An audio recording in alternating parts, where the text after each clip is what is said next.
is Tarik Talk. Your host, Tarik Mendes, takes you on a journey with guests from all around the world. Broadcasting around the world. Around the world. This is Tarik Talk.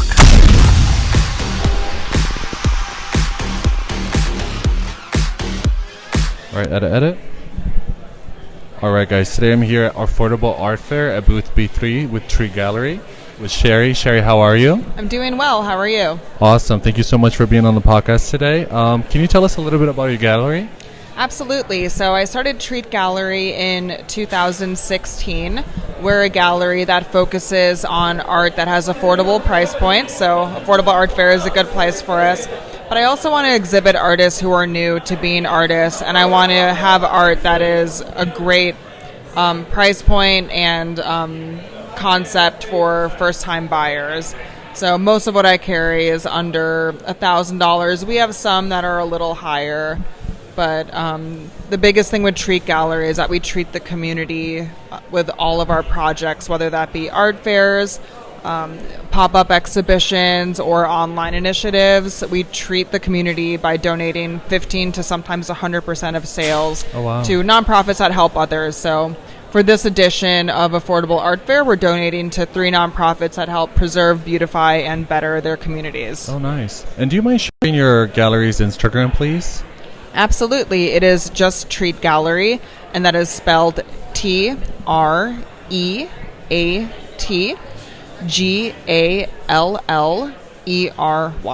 Awesome. Thank you. And then how many artists do you have in the booth right now? We have 7 artists in the booth, which is a lot. We usually try to keep it between 3 and 4. But as you can see, we have some really small popsicles. We have some 5x7 inch photographs, and they flow pretty well together. Some other dominating things we have, like the huge paintings and some of these silver gelatin prints. It's a different vibe, but I think that they all mesh and complement each other pretty well. And I have to say, this is beautifully curated. Did you curate the process yourself? I did. I am such a nerd when it comes to curating everything. I actually will make like a mock-up and I'll share it with everybody, so there's no surprises. Oh, nice. When it comes to install day. And are you the founder of Tree Gallery? Yes, I'm the founder of it. I do a lot of independent curatorial work, and Treat Gallery is just my side project where we keep it colorful and fun. And what did it take for you to start your own gallery? I started small with what I had. I always tell people, Treat Gallery is a financially self-sustaining initiative. I have my personal finances, and then I have Treat Gallery. Yeah. I'm able to take some of the financial risk because a lot of people, they admire our mission and that the number one goal is to help others, and they'll give us a deal in their space at art fairs. There's a lot of business storefronts that will let us do something for free if the space is vacant. I started the gallery because I wanted to build something that was transparent, that helped everybody involved, the buyers, the artists, the community. And I thought, even if something like Treat Gallery is small, we could still inspire others to help in little ways. If we sold nothing at this fair, then nobody would benefit, no nonprofits would benefit. And that wouldn't be fun, but it's just a sliver. Like for this fair, it's just 15%, and it goes a long way, especially with the smaller nonprofits. So I just wanted to build something that was fun and approachable. We offer free portfolio reviews to emerging artists. We're just friendly. We want the art world to be more friendly and approachable. I love that. And do you mind sharing one of the nonprofits that you work with? We've worked a lot with Wild Bird Fund, which is a nonprofit based here in New York City. A couple editions ago, we donated to nonprofits that helped animals. So Greenpoint Cats, Wild Bird Fund was one of them.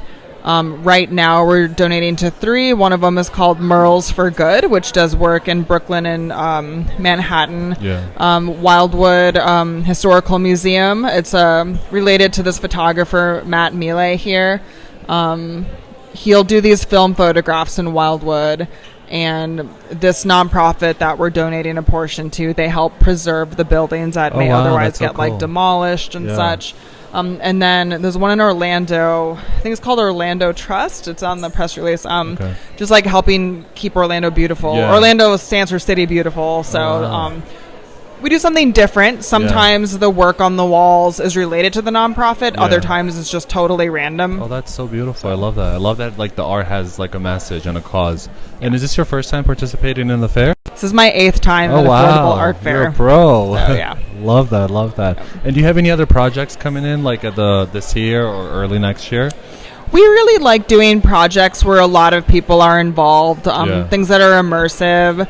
One of our really early art fairs in 2019, we had a wall of 100 different artists, and the requirement for the art is that each piece had to be like 90% of a certain color. Okay. That's a little confusing to describe just verbally, but I can show a photo. Yeah. But I like things that are collaborative. I like really established artists. Like we have this artist here named Galina Kurlat. She actually just got some really big recognition today with a photo nonprofit called Photo Lucida. They have a big contest called Critical Mass every year, and she was in the top 250. But then I have, super emerging artists like Matt Laboon, who does these origami geckos from Orlando. This is his second time showing at a fair. He's just been making his paper for a little less than a year now, I believe. Yeah. People who've never heard of him, but they see what he does and they enjoy it. So I love that. I love that you said that like the 100 pieces were like in unison together, because sometimes it can be visually like overstimulating. And even this booth, like it's so curated so well, and it's so like nice to the eye. Congratulations. Thank you. I appreciate that. Thank you for being on the podcast today. Do you mind just sharing your Instagram account with us for those listening? Absolutely. So it is Treat Gallery, and it is spelled TREATGALLERY.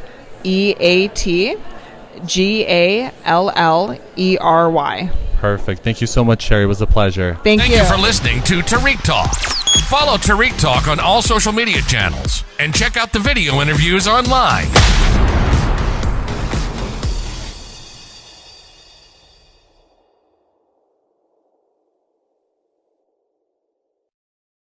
This is Tarik Talk.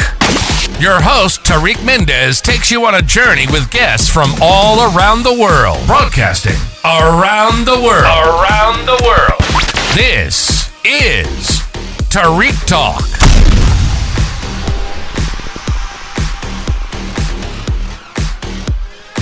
Alright guys, today I'm at Affordable Art Fair at booth B2 with Fremen Gallery. Did I get that right? Yes, you did. Perfect. Would you mind telling us about this amazing booth that you have here? Yes. So we represent a few artists here. During this fair, we brought actually 5 artists. We have a female artist. Her name is Mercedes Jelinek. She does works printed on book pages. Oh, wow. So it's self-photography. And it's during her stay in Italy where she was teaching herself to speak and read in Italian. Wow. So it's about the difficulties of learning the language and actually a culture that you're not used to. Love that, yeah. So it's called immersion. So these are self-photographs of herself printed on the book pages of the books she was reading at the time. Oh, that's so cool.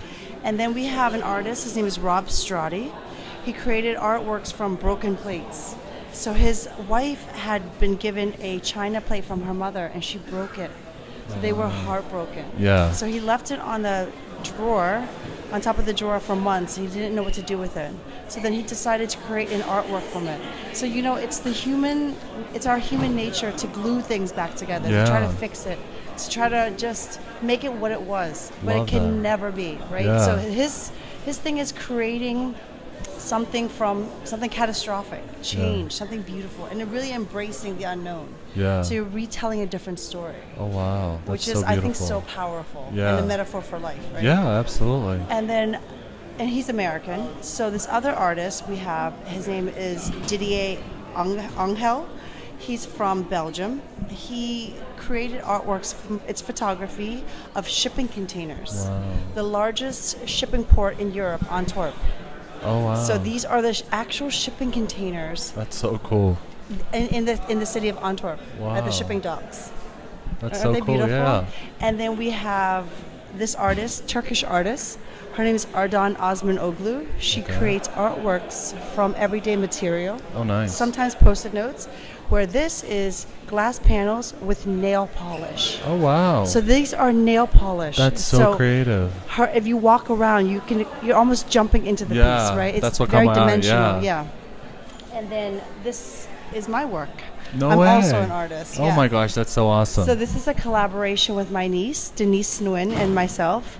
I grew up in Sag Harbor. Do you know it? Yeah. In the Hamptons. So this series is the Hamptons series. I had put my mom in Vietnam for her retirement, and I got very sad. Yeah, of course. It's far. Yeah, and it's mommy. Yeah, exactly. And so I wanted to channel that energy somewhere. Yeah.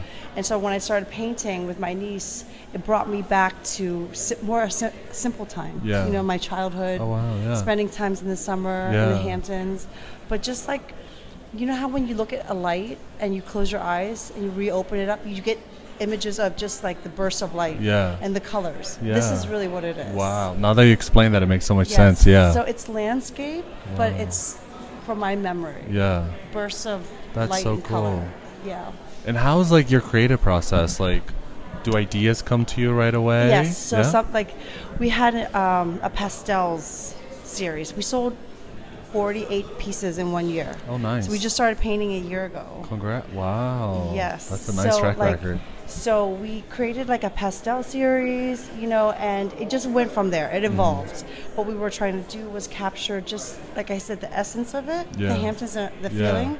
And then sometimes it would be moody. Like I have pieces that are super moody, you know, depending on our mood. Yeah, yeah. So it evolves. Yeah. It evolves. But right now it's pastel. Yeah, I love that. Yeah, I love that. Thank and do you you. keep your ideas, like, do you write them down, every idea you have? So the process is that we sit together, we talk about it, we're trying to see what emotion that we're trying to create, evoke. Yeah. And we write it down, and then we draw it out. Oh, nice. We draw it out, and then we go through the colors. Yeah. And once we have that, then we'll start painting. Oh, And we paint in different processes. Like, I'll do the first layer, and then she'll do the second layer. Yeah. And we'll be painting 5 pieces at once. Oh, wow. That's so cool. And do you guys prefer, like, the nighttime or the daytime? I prefer the daytime. The daytime? Like, painting on a Sunday is everything. Yeah. It's just so beautiful to wake up, have your coffee, and paint for 12 hours. Oh, my God. It's cathartic. Yeah, absolutely. Yeah, it's really beautiful. And does she like to paint at night or same thing? She actually likes to paint at night. Yeah? Yeah.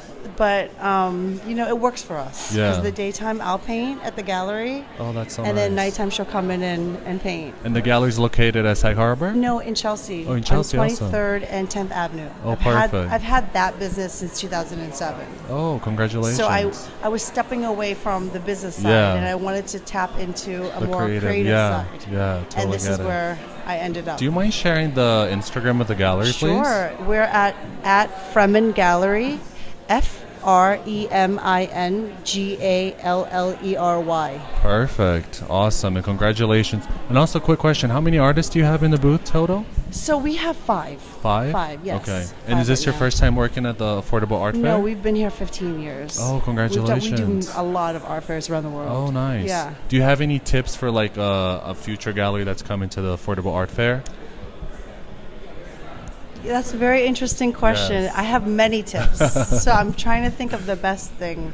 As a young gallerist, I think you just have to go for it. Go for it? Yeah, go for it. And I think the not to bring too many artists. Yeah. Like fine tune it and go with your gut. Yeah, go with love your that. gut. Love that. Well, thank you so much. It's been a pleasure. Thank you. I cannot wait to see how well this booth does. I'm pretty sure it will. Thank you again for being on the podcast. It was a pleasure meeting you. Thank you for listening to Tarik Talk. Follow Tarik Talk on all social media channels and check out the video interviews online.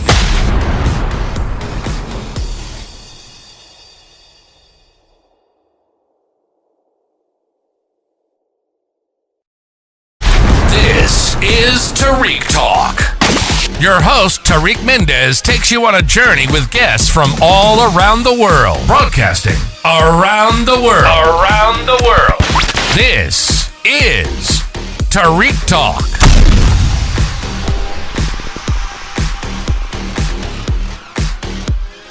All right, guys. Today I'm at Affordable Art Fair at booth D1 with Albert. Albert, how are you? Fantastic. So nice to see you. Bonjour. Bonjour. Can you tell us the gallery's Instagram? Yes, it is Michel Mario Gallery. Okay, perfect. Thank you. So everybody listening, please follow Can you tell me a little bit about how many artists you have in the booth right now? Today we have 4 different artists from one from Chicago, the other one from Lisbon, Portugal, one from Paris, another one from Paris. Oh, nice. And that's it for the artists. Is this your first time at the Affordable Art Fair? No, we are doing the Affordable Art Fair since 2009. Oh my goodness. It's one of the favorite fair. It's wow. wonderful to be able to meet collectors and that's so and cool. interior designer and every That's so cool. lover of art. I love that. And are you the one that curated all the paintings together? Yes, I'm in charge. Oh, this is beautifully We try done. to have the artists who are pretty unique by their skill, something you will not see, at each corner, and to the best price we can do. Awesome. And do you sell the work internationally? Do you do shipping? Yes. We have we are located in Bellport on Long Island since we used to be in Soho for 16 years, and we have a gallery in Paris too, with the same. Oh wow, that's so cool. And how long have you, are you the founder of the gallery? No, the founder was my wife, Michelle. Oh, nice. Michelle Mario. Unfortunately, she passed away 3 years ago, sorry. and I decided to carry on the legacy because it was such a beautiful work with all the energy she put to assemble this artist and these collectors and these interior designers that I decided to Was she an artist continue. as well? She was a pianist. Oh wow, Very good that's pianist, so cool. That's amazing. So you said you were in Soho for 16 years? Yes, we were on Grant and Lafayette, on Lafayette Street. Oh, nice. It was a lot of fun. A question that the listeners love, it's how was it for you guys, opening your own business? Do you have any advice for future people? We opened our business because we had so many friends, artists that first we exhibit on our loft, just for the fun, and after it was so many people coming that we decided to continue and so if you want to do something and you are dreaming to do it, just do it. Just do it. Just do it. And have you always had a big love for art? Yeah. Yeah? I'm a photographer since I'm 16. Oh, nice. I used to do a lot of commercial, advertising and fashion until 2001. And after the September 11, all the business was down, and somebody fell in love with my personal pictures. Oh wow! Okay. And asked me to exhibit, and so Oh wow, that's so cool. You can do so many things if you are dreaming to do it. So when you go to art fairs and when you go to museums, are you always thinking, since you take photography, are you always taking pictures of everything, or can you relax and enjoy the art? I try to enjoy it and to see which one is attracting me or repulsing me too, because if something gives you emotion, bad or good, it means it's touching you. So I try to understand why it's touching me. If it's not touching me, it's not touching me. No problem for that. Oh wow! And do you still find yourself taking pictures for fun, or? Since 2 years I'm taking care of the gallery, I don't have the time for that. Because I was part of the gallery, I was one of the artists of the gallery. But I will go back to my first love soon. Oh, that's so cool. That's so cool. And have you always just done photography, or have you done other work like painting, sculpture, photography? Nice. I love that. And do you have any other fairs or shows coming up at the this year or we just next did year? Art on Paper. Okay. But we will not go to Miami this year for the Art Basel. Yeah, because we just opened the gallery in Paris, so we are more concentrated to expand the collector on this side, and we'll see maybe for next year. Oh, that makes sense. All right, perfect. Thank you so much for being on the podcast. Thank it was a pleasure. Thank you very much for studying my I don't know how to say enchanté. Enchanté. À très bientôt. Merci. And stop by to visit Michel Mario. Oh, okay. So hopefully the next time we see each other, hopefully I'll be speaking French by then. Okay. Thank you so much. It was a pleasure. I will see you before. Thank you. Thank you for listening to Tarik Talk. Follow Tarik Talk on all social media channels and check out the video interviews online.